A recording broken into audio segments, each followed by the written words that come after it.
বিয়েবাড়ি স্টাইলে সাদা পোলাও হোটেল রেস্টুরেন্টের বাবুর্চিদের মতো করে আপনি বাসায় যেভাবে তৈরি করবেন, তাহলে আপনি সম্পূর্ণ রেসিপিটা দেখে নিন, আপনিও বাসায় ইজিভাবে তৈরি করতে পারবেন। প্রথমে 1 কেজি চালের জন্য আমি এখানে 1.5 কেজি করে পানি নিয়ে নিচ্ছি একটা পাতিলের মধ্যে। কাঁচামরিচ, কিশমিশ, 2 চামচ পরিমাণ দিয়ে দিচ্ছি কাঠবাদাম পেস্ট এবং 2 চামচ পরিমাণ দিয়ে দিচ্ছি চীনাবাদাম পেস্ট, এটা অপশনাল। এরপরে দিয়ে দিচ্ছি গুঁড়া দুধ। গুঁড়া দুধের পরিমাণটা এখানে 100 থেকে 150 গ্রাম মতো হতে পারে। এরপরে গাওয়া ঘি দিয়ে দিচ্ছি। অবশ্যই আপনি ভালো মানের ভালো ব্র্যান্ডের ঘি ইউজ করবেন পোলাওতে, তাহলে আপনার পোলাওর ফ্লেভারটা ভালো আসবে। এখন অল্প একটু চিনি দিয়ে 4 চামচ পরিমাণ এখানে আমি লবণ দিয়ে দিচ্ছি। এরপরে পরিমাণ মতো সয়াবিন তেল।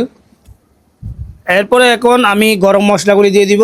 আস্ত গরম মশলার মধ্যে দারচিনি, এলাচি, কাবাব চিনি, অল্প একটু জৈত্রিক, তেজপাতা, লং। এরপরে পোলাওতে একটা ফ্লেভার আসে, এটার জন্য কেওড়া এসেন্স দিয়ে দিচ্ছি। এটা দিলে সুন্দর একটা ফ্লেভার আসে। এরপরে পানিটা যখন গরম হয়ে যাবে, আমার এখানে 7 কেজি পোলার চাল আছে, এগুলি আগে থেকে আমি আধা ঘন্টা ভিজিয়ে রাখছিলাম, সেগুলি দিয়ে দিচ্ছি।